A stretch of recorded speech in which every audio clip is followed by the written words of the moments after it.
Hello, ladies and gentlemen, and welcome to the Coast-to-Coast Combat Hour, brought to you by AllAccessMMA.com.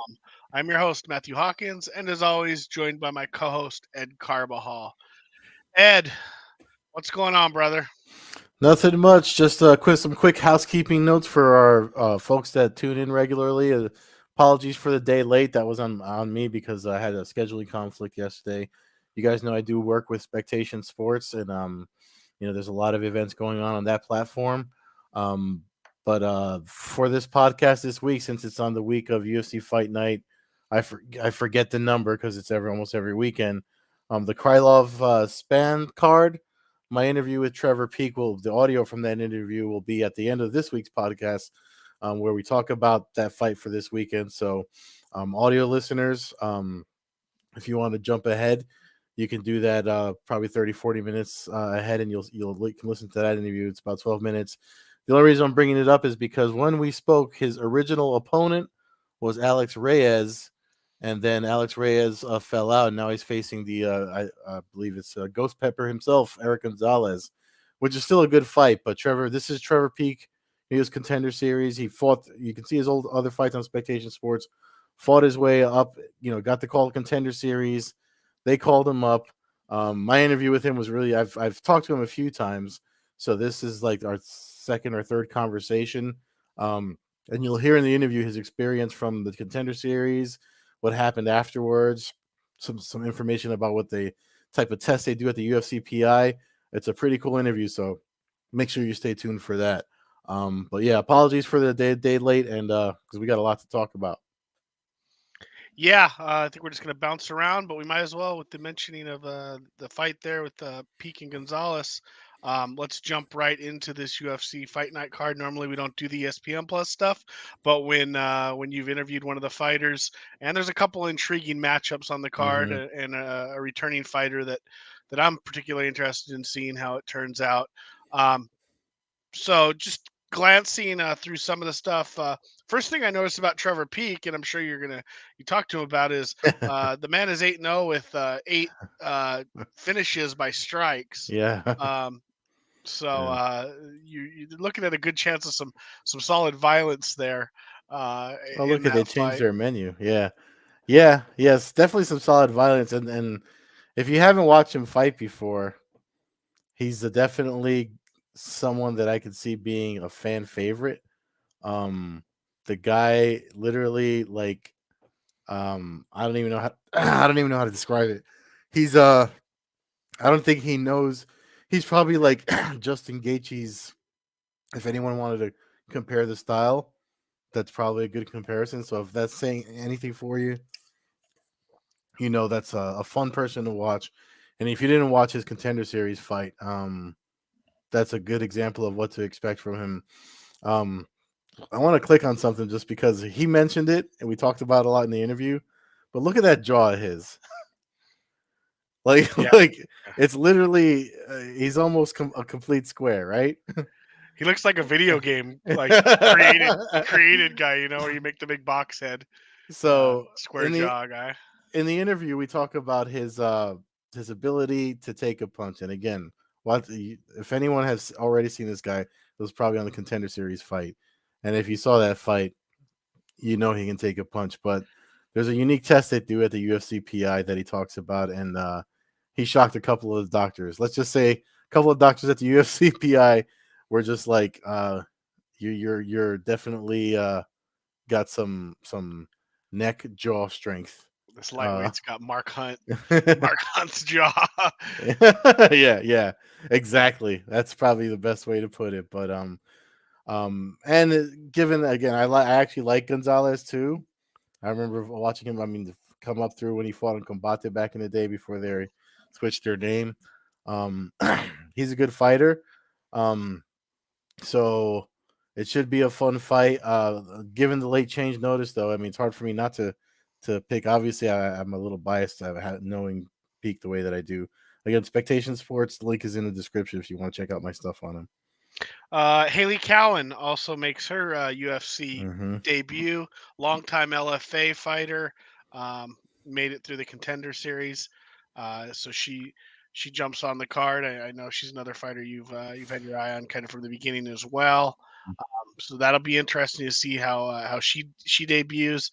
It's too bad this is an Apex card. I feel like you don't really get a true feel of the situation without like the loud crowd and Yeah, and that's one of the things actually Peak said, 'cause he got so used to fighting in his region. He was, a lot of people. He'd packed the house, and he'd actually mentioned that in my interview with him as well, is how he kind of like it's cool at the Apex, but he already fought there. He kind of, I think fighters are all in agreement by now, especially since COVID, that fans would like to, there's a different energy. I mean, I know you can speak a lot to that. yeah, I mean, just from obviously from my perspective as a Hmm. fan in the arena, but I would think if I'm a performer, you want to perform in front of people, and that's a lot of these people. I know they're fighters, but they're performers, and Hmm. they're fighting in a cage, and if it's kind of like if a tree falls in the woods and Hmm. nobody sees it or whatever, it Yeah. doesn't really fall, and while this is on TV and there's a platform for it, obviously where a lot of people will see it. Yeah. It's that I imagine the adrenaline in the live crowd. It's something I obviously never experienced, but Hmm. it's something that we've heard many fighters comment on, especially since the COVID situation Yeah. and the Apex and even some of the behind the scene or the quiet Bellator events and stuff like that. Yeah. Um, Other names, Tatiana Suarez. She comes back after 4 years away, basically, little almost approaching 4 years. Hmm. Multiple bad knee injuries. I know one of our listeners, Kevin Nicholson, has commented on her situation. She fights Montana De La Rosa, another Ultimate Fighter alum. Suarez was, when she made her first appearance, she had the wrestling for the female division that was kind of made her stand out, and Hmm.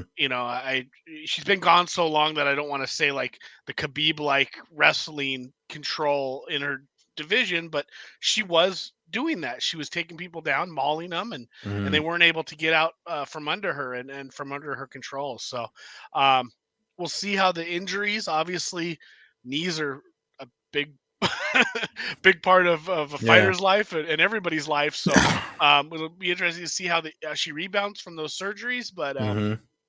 undefeated still. So it's one of those things where we could be potentially looking at, I again don't want to jump too far ahead, but you got to try to start thinking about how you could beat a Shevchenko, Hmm. and like in elite wrestling might be the only only style that really might have a chance to take her down, other than the Matt Serra, you know, punch out of nowhere, Yeah. Yeah. Yeah. but interesting there. So I look forward to seeing that fight. And then I guess the main event, Krylov Span. It's light heavyweight fight. I know it's not one of the more popular divisions going right now, although they seem to fight a lot. Um, there's Kevin chiming in right there. She tore every ligament in her knee except the PCL. Can't wait for this one. Yeah, same boat. I think she's an extraordinary talent, and I think that she could be something. She's young enough where if she rebounds from this, she's got a long career and a lot of money to be made and a lot of fame. So should Hmm. be interesting. But jumping back to the main event, I mean, you kind of look at this, and a couple years ago, Krylov was kind of a shiny new toy, and then he suffered some losses. But really, these guys have rebounded nicely. Krylov coming off Hmm. really the two probably biggest wins of his career, back to back. When you name wise with Otismir and Gustafson. And then Span on the other side is kind of the same exact thing, especially coming off of his kind of shocking win to a lot of people, especially Hmm. me, over Dominic Reyes. So you got two big punchers. Span surprised me. I thought Krylov would kind of always hang between the 5 to 10 ranking. Span, I didn't know. I thought they were kind of feeding him some guys early in his career to kind of boost him up. And then, but he really, he's other than a couple losses to some good names like Johnny Walker and Anthony Hmm. Smith, he's done a hell of a job of beating the people put in front of him. So I think there's potential for a fight night, a good light heavyweight brawl here with I don't see a lot of ground fighting necessarily. I think unless Krylov takes it down and tries to do some stuff, but I have a feeling he stays on the feet, and we see a nice little banger here at light heavyweight. So should be fun. Again, that's this Saturday on ESPN Plus. Um, Now, before we look ahead towards Bellator, let's look back a little bit to last week. BKFC made a lot of news and notes on the Twitter world, which Hmm. which as a longtime fan of it that I am, um, as long as it's been around, which is what 6 years or so. Yeah. It was nice to see it kind of get a little bit of good press through the fights being just chaos and violence, and I mean really everything you'd expect. You had name fighters putting on shows. You had it was left and right knockouts, and um, Josh Watson, I mean, became kind of a viral star by putting Greg Hardy to sleep Mm. um, in a fight that I Yeah. would have. I mean, had we really previewed the event, I would have told you that I assumed that Hardy was gonna, you know, I hate to see us put out a tombstone when we've had a fighter pass away in this under Yeah. this promotion, but you know what I mean. I expected him to put his opponent to sleep Yeah, badly. no, he was definitely the favorite, and a lot of people. That's why, I mean, I think everyone saw that clip of him getting dropped trending the following morning when they woke up. If they didn't watch the event on Fight TV, but yeah, man, that was I don't. I mean, it makes you wonder, you know, what does he do? Where does he go from here? I mean, obviously he's got a contract with him. I'm sure we're going to see him there again, but I mean, the guy obviously can't just rely on being a juggernaut. Like you gotta go like train and do something to improve your game. I mean, if it's not the cardio and the other parts of fighting for mixed martial arts, now it's somebody that's a better striker than you, because maybe there's a case of overconfidence there on his end. I don't know. I mean, you watch it. I just saw the clip. You watched the whole thing, so you tell me. He was trying to throw a jab. There's a Hmm. fine line between, if you have super technique, you can get away with that in Hmm. BKFC, but you can't. You at some point you kind of got to go for the the mega shot. You Hmm. gotta go for you gotta be willing to risk yourself to hurt your opponent. And he kind of sat back a little bit, and it was like I said, he was using his jab, cut up his opponent. He almost got a doctor stoppage. Hmm. Doctor let it go right at the end of the first round. He got knocked. I think it was a knockdown. I can't remember if he got knocked down or yeah, he fell into the ropes and they called it a knockdown. And he recovered, but he really never did recover. And then he Hmm. came out for the second round, and the same thing, tried to throw his jab, and just he was getting caught with I believe it was the left hook was kind of catching him, The, and he finally just I mean he went down yeah. hard. The You thing know, of the thing about BKFC, I mean, I know it's called bare knuckle boxing, but you can't come at it with like boxing. I mean, look at Paulie Malignaggi is the only boxer that I could think of off the top of my head that stepped into that type of striking, and tried to use boxing, and it didn't work out well for him. Like there's a weird, like it's like a weird hybrid boxing that's more, well, so it's like yeah. tough man boxing versus, you know what I mean, like Yeah, no, there's definitely some truth to that. Now, yeah. Austin Trout, it was a former world champion. He fought Diego Sanchez Mm-hmm. on this card, and he used his movement. He used a lot of body shots, a lot of straight body shots, and Mm. and his straight punching, and was really probably the most successful. I'm trying to think. A lot of the guys have had trouble. Some of them have picked up wins. Um, I think Chop Chop Corley. I don't remember if he picked one or if he had a fairly close fight, but when he fought, But there was some controversy with the Diego match, wasn't there? Like something about him greasing between rounds. yeah, but I mean, what do we know? I mean, I guess Like potentially. I think there's proof of it too, or something. Isn't it being Yeah, looked into? it looks like they might be looking into it. I don't know. I don't think it would have made a damn bit of a difference. Obviously, I don't want guys cheating, Hmm. Yeah, I didn't but see it. So yeah, it's just there's a long history of guys putting Vaseline on their shoulders going back to, you know, Saint Pierre against supposedly. John L. Sullivan days. Yeah, I mean, it never, so we'll see how that unfolds. But the way the fight unfolded, Diego wasn't trying to. There was Mm, no clinching going on. Diego was fighting like Diego Sanchez tries to do. He was trying to land big punches. He's just too slow. And mm, the matchup wasn't. He had some chances to land some stuff, and he hit him a couple times, but he was fighting a professional boxer who really seems to maybe kind of understand the just let me hit this guy and keep moving kind of thing. Then mhm, that's the thing like Hardy doesn't do. Like it's one thing to throw a jab and dance around and try to like pick your opponent apart, but you can't take shots. You can't mhm, trade a big hook for 10 jabs. Not in bare knuckle. It doesn't work. You mhm, might get a doctor stoppage one out of every 7 or 8 fights, but if you don't have a super chin, and Diego has a super chin. Even in his age, it's hard to knock Diego Sanchez out. You're gonna bloody him. You're gonna turn him into pulp, like basically what happened. But he's not going down. mm. He's a zombie. He's coming at you. Whereas Hardy has shown that if he gets hit hard, he folds, and it's just kind of where he's at. As far as Mm. Hardy's future, I don't know. I mean, are we gonna see him in slap fight? Are we gonna, does he become a, I don't know. Yeah, they'll pay him. They're not going to give him 2 and 2. They'll probably give him If whatever I he were him, wants. I'd probably fold the tent, maybe look into pro wrestling. He's got the size. He kind of has the look. I don't know The if he's that notoriety, yeah.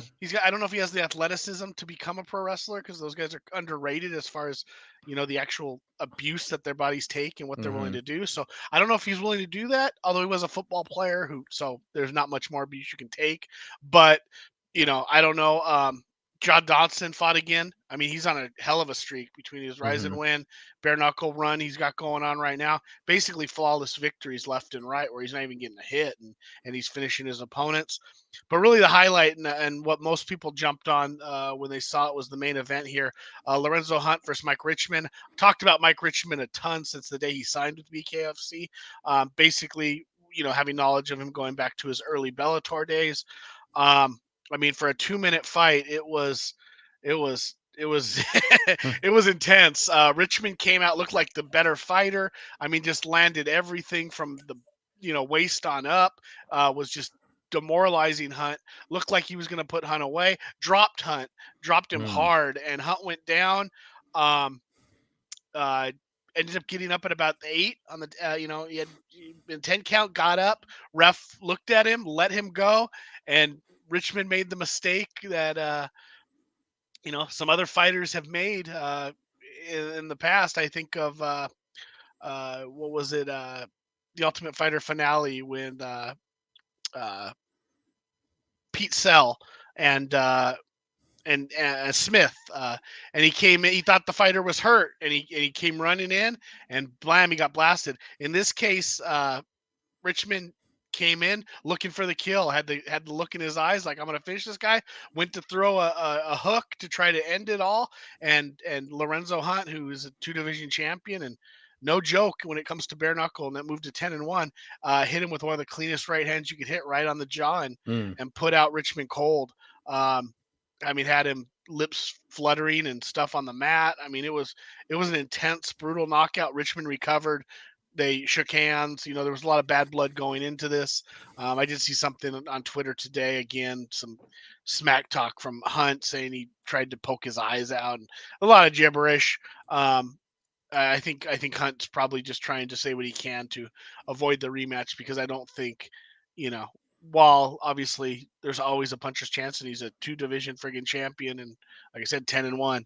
Richmond for a minute and 57 seconds of a minute and 58-second fight looked like he was the best fighter in the ring. So I mean, great card. Like I said, that the Hardy fight kind of set it off online on Twitter, and then from there it was like banger, banger, banger, and then the main event, and I'm glad to see them get some good promotion and people Mm. happy that they spent their $8 or whatever it was for them to have that pay-per-view. They come back. They got a lot of action coming on. We got Sanshine in a couple weeks against Buqua. And but this week, another familiar name to old school MMA heads, Alan Belcher goes for the heavyweight championship against Arnold Allen, who's the inaugural heavyweight champ. There was a he gave up the belt, and Joey Beltran carried that belt for few fights, defended the title, and then Adams had Beltran's number again, got his title back, and uh, and then Belcher, who was a middleweight in the UFC, excuse me, had some really good UFC fights. Um, a lot of people know him for his Bizarro Johnny Cash tattoo, but I think Adams is kind of that technician, but he does carry a punch. He's jab, jab, jab, obliterate, and Belcher so far in BKFC has been able to use his size to really kind of manhandle his way in and hurt people and get knockouts himself. So I mean, I think we're in for a fight similar, not so much similar stylistically, but I think I don't think this is going to be a boring main event. I think someone's Mm. going to go down hard. I tend to lean Adams just off of what I've seen and his experience at the heavyweight division here. But Belcher's always been a fun fighter. So Mm. that's this Friday. Lots going on Friday too. There's one fight night on Friday.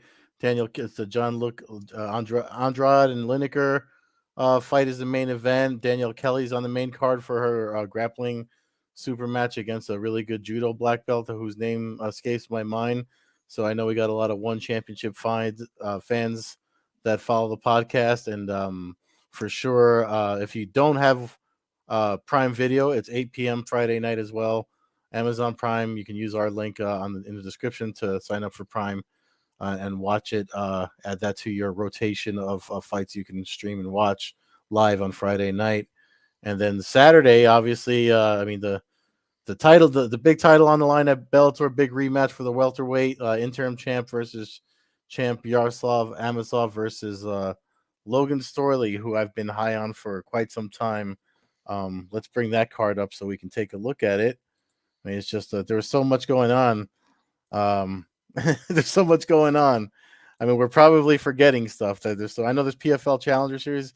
There's so much going on that we have to try to fit it all into one podcast for Yeah, this the good thing weekend. is the Bellator card's early. We get, it's in Yeah, Ireland, so we're gonna get an early start. so like Um, 11:30, I believe, our time, East East Coast East anyway. Coast, it looks like the prelim start at 11:30, so that's 8:30 West Coast time. So early start. Um, but like I said, it'll kind of clear out and then allow if you're interested in that UFC card. Mm-hmm. Um, a lot of the familiar names that we see: Brian Moore, Charlie Ward, Sinead Kavanaugh, kind of the staples Yeah, for the Irish cards. yeah. I mean, this Kavanaugh, she was out like 10 months.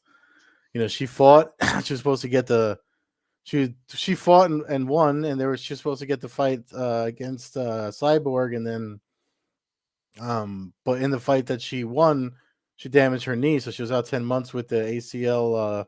I forget if she had surgery or not. I watched her interview today. Today was media day, early this morning or yesterday. I forget when it was because they're in Ireland, so the time's messing with my head. But um, definitely an interesting matchup. My my MMA crush Janae Harding. Mm, mm, mm. I don't know what's gonna happen in this fight, but I definitely don't want to miss it because I'm a fan of both ladies. But yeah, it's a really stacked card. I mean, especially in the prelims. There's a lot of fights on the prelims. Yeah, we got a Megomed Shapirov on the card. Mm-hmm. Um, There yeah, he is, or- Kassan. There's like so many fights that a lot of them obviously are local to the region, but it should be fun. Bellator prelims never disappoint. I'm a big fan of watching them. I'll probably watch it later because I'm usually out. It's early for me, so I'll be out and about. Oliver Enkamp is right here, Mr. Poklit, who that's actually a really good fight right there. Enkamp versus Poklit. Both those guys had some unique submission wins in their last fight. That's one I gotta write down and keep on my radar and make sure I watch it because something tells me they'll forego the grappling and um go to striking, but Poklit pulled off that weird like reverse inverted that Nolan King called us a submission that we said we did at the end of the year podcast with Nolan. Hmm. We called that our submission of the year. That's for I think he called it the Lucanator, that choke, and then Encamp was the one that did the inverted triangle that John McCarthy insisted was a buggy choke, and it wasn't. So I got to make sure I put a little asterisk next to that matchup. Um, excuse me, but the main card. The top two fights on the main card are the ones that really got my most interest. Mm, Carvalho and and Kennedy. Kennedy coming off of a win over Aaron Pico. Obviously, Pico suffered an injury, shoulder injury in that fight, but mm-hmm, it kind of was the stepping stone for Kennedy to really get a position as a co-main event. He also prior to that had beaten Emmanuel Sanchez. So mm-hmm, that's two nice names on a resume when you're trying to build to to build to potential title fight. Carvalho coming off of wins over Mads Burnell.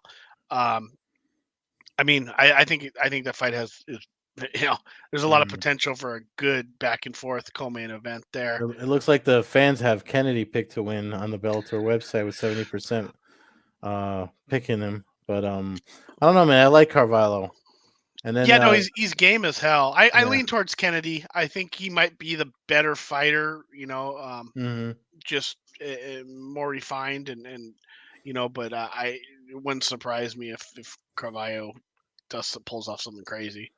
yeah. And then this is a rematch for the main event. I mean, it was a split decision. They fought at Bellator 252 out in my neck of the woods, Mohegan Sun. Um, and it was a split decision for Amasov. Amasov is coming back after leaving to help assist in the fight in Ukraine with the whole thing that's going on over there. And the fact that it was a split decision makes me kind of, and it's a rematch. I feel like Storley will be better prepared. Let's see what they have on the website. People are still leaning Amasov. I don't know, man. I mean, either the time away is going to hurt him, and he might not do as well as the last time, or Storley's going to, on top of Storley being better prepared, or the time off, rest and not. I mean, he was obviously fighting, just not MMA fighting. So I don't know what kind of toll that takes on your body, but we'll see on Saturday, I guess. Yeah, I mean, I don't know exactly what his status has been. I mean, Mm-hmm.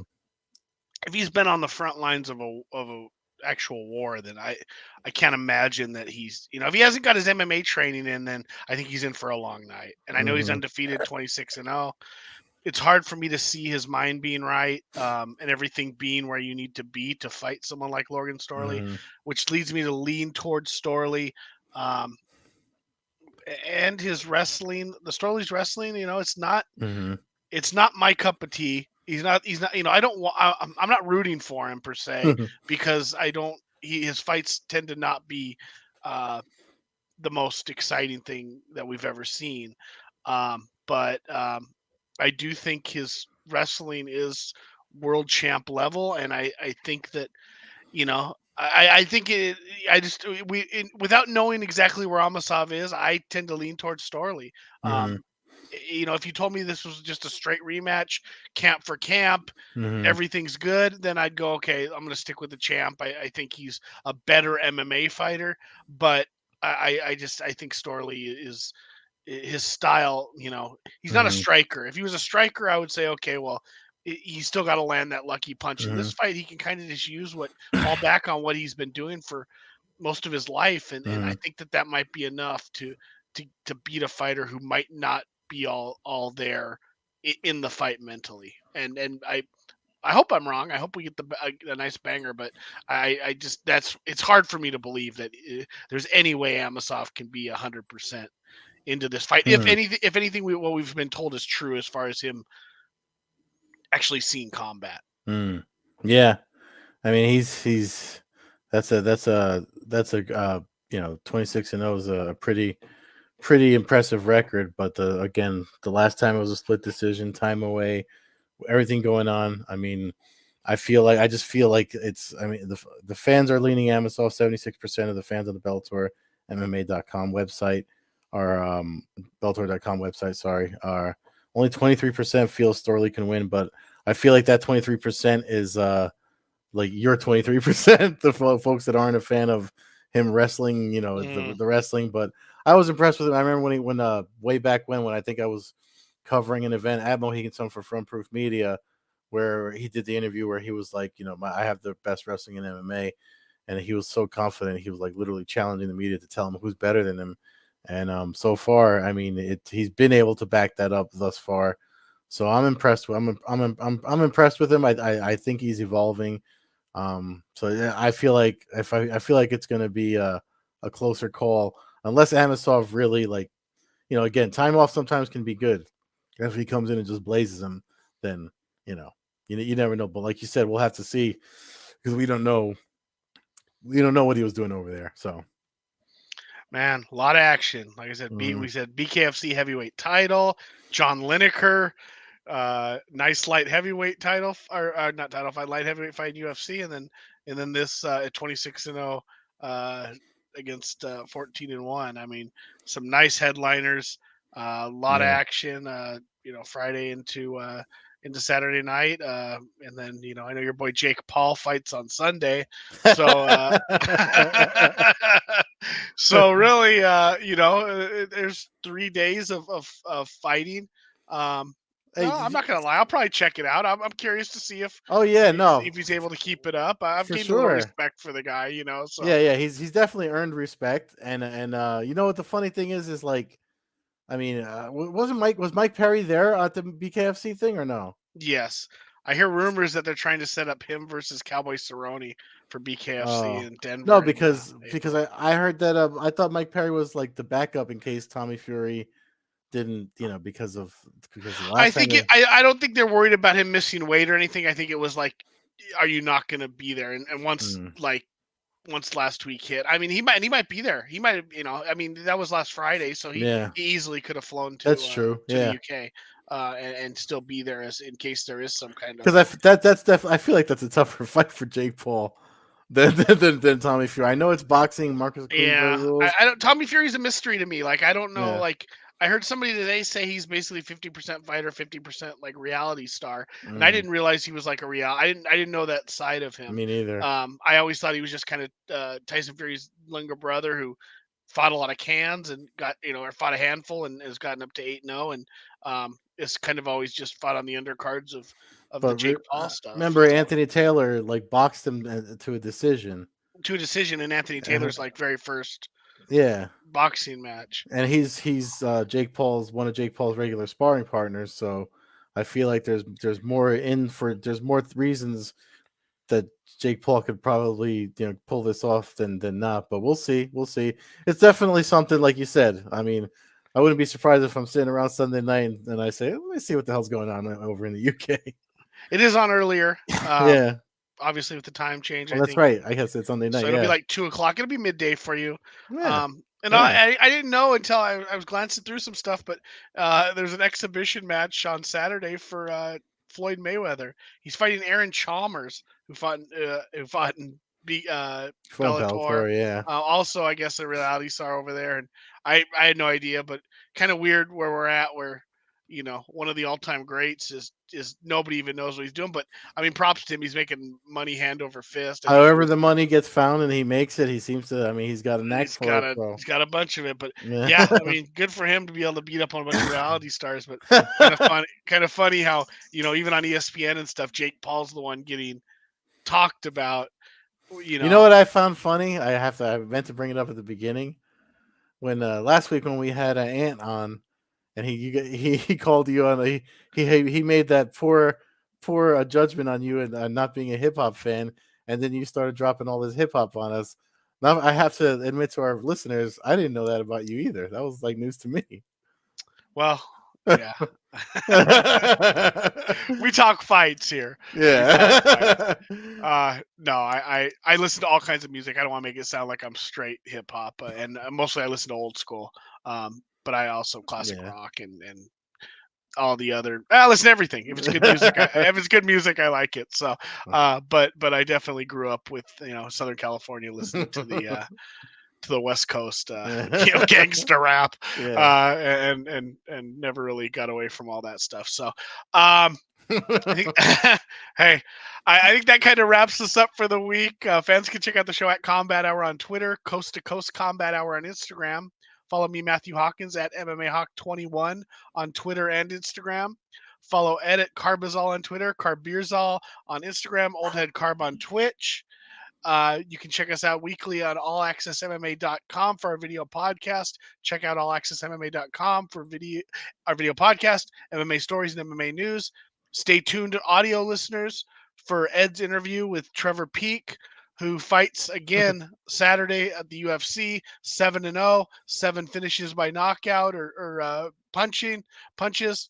Um, Thanks again, Kevin, for the comment and for listening. Thank you for everybody else for listening. Again, if you're into ONE FC or ONE Championship, check out our link.